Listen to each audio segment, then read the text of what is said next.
गूंज एकेडमिक में आपका स्वागत है।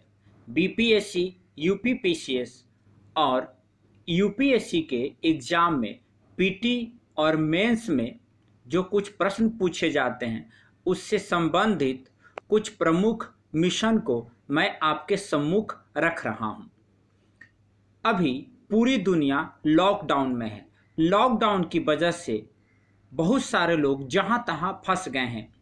भारत के बहुत सारे लोग विदेशों में फंस गए हैं और देश के अंदर में ही कई राज्यों में बहुत सारे प्रवासी मजदूर, पर्यटक और छात्र फंसे हुए हैं। इन्हीं लोगों को एक राज्य से दूसरे राज्यों में भेजने और जहाज के माध्यम से दूसरे देश से भारतीयों को अपने देश में लाने और पानी जहाज के माध्यम से दूसरे देशों से भारत में लाने के लिए भारत सरकार ने कई मिशन को संचालित किया है। उन्हीं मिशन के बारे में एक संक्षिप्त विवरण मैं आपके सामने रख रहा हूं। मिशन समुद्र सेतु यह 2 चरणों में चलाया गया है। ये जो मिशन समुद्र सेतु है, यह मिशन 10 मई से 12 मई के बीच में प्रारंभ किया गया और ये जो मिशन है मालदीप में चलाया गया।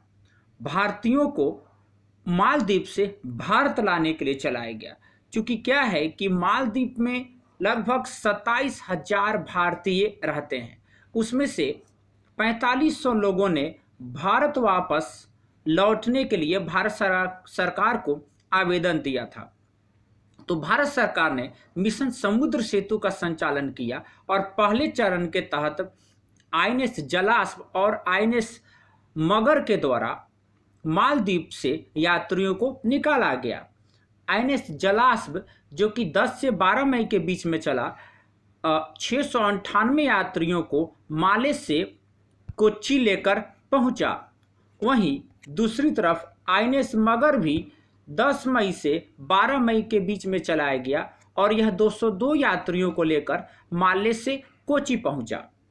मिशन समुद्र सेतु का दूसरा चरण प्रारंभ हुआ 16 मई को, जो कि 18 मई को समाप्त हुआ। यह भी मालदीप में ही चलाया गया और इसके तहत आईएनएस जलाश्व को मालदीप भेजा गया और मालदीप से 588 यात्रियों को लेकर यह जहाज माले से कोच्चि पहुंचा। यही नहीं, मिशन समुद्र सेतु के तहत ही एक मिशन चलाया गया, मिशन सागर। और मिशन सागर के तहत मालदीप में फंसे लोगों को खाद्य सामग्री पहुंचाई गई और इस मिशन के तहत आईएनएस केसरी 580 टन खाद्य सामग्री लेकर 12 मई को माले पहुंचा। चूंकि थोड़ा देर पहले मैं आपको मालदीप के बारे में बता रहा था, तो चूंकि मालदीप जो है लगभग 800 किलोमीटर के क्षेत्र में फैला हुआ है और वहां पर 200 द्वीप हैं। तो ऐसे विपरीत परिस्थिति में चूंकि हर आदमी अपने घर लौटना चाहता है, इसलिए इस मिशन का संचालन किया गया। यही नहीं, भारत सरकार के द्वारा एक दूसरा मिशन भी संचालित किया गया, जो कि हवाई जहाज के माध्यम से ऑस्ट्रेलिया, यूरोप, एशिया, अमेरिका और दक्षिण अमेरिकी महादेश में जो भारतीय फंस गए हैं उन लोगों को भारत लाने हेतु। तो उन लोगों को भारत लाने के लिए जो मिशन चलाया गया, उस मिशन का नाम है वंदे भारत मिशन। और वंदे भारत मिशन जो है यह भी 2 चरणों में चलाया गया, पहला चरण और दूसरा चरण। तो जो पहला चरण है, उस पहले चरण के तहत जिसका पहले चरण को 7 मई से 14 मई के बीच में संचालित किया गया और 7 मई से 14 मई के बीच में भारत के 14,800 यात्रियों को लेकर यह भारत में पहुंचाया गया और लगभग 12 देशों से इन यात्रियों को भारत में पहुंचाया गया। और इसके तहत एयर इंडिया और एयर इंडिया एक्सप्रेस ने 64 उड़ान भरी इस दौरान। अभी वंदे भारत मिशन का एक दूसरा चरण भी संचालित किया जा रहा है, जो 16 मई से शुरू हुआ है और यह 22 मई को समाप्त होगा। और इसके तहत 30,000 यात्रियों को 40 देशों से भारत लाया जाएगा। और इसके तहत एयर इंडिया और एयर इंडिया एक्सप्रेस 149 यानी 149 उड़ान संचालित करेगी।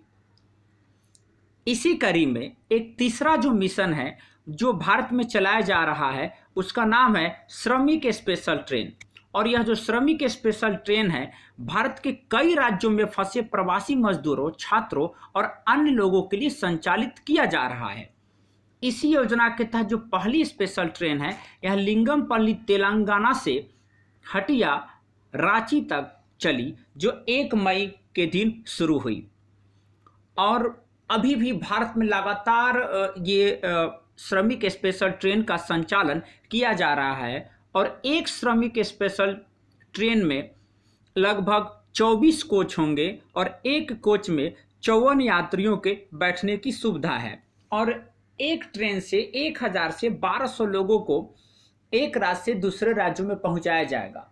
यह जो मिशन है वंदे भारत मिशन, उसके अतिरिक्त श्रमिक स्पेशल ट्रेन और उसके तहत मिशन समुद्र सेतु और INS केसरी के द्वारा जो चलाया गया है मिशन है, इन सभी मिशन से संबंधित प्रश्न हमारे BPSC में, UPPCS में और IAS के एग्जाम में पूछे जा सकते हैं, ऐसी संभावना है। तो यह प्रश्न आपको PT और मेंस दोनों में काम आएगा। मिलते हैं किसी अन्य टॉपिक में। जय हिंद, जय भारत।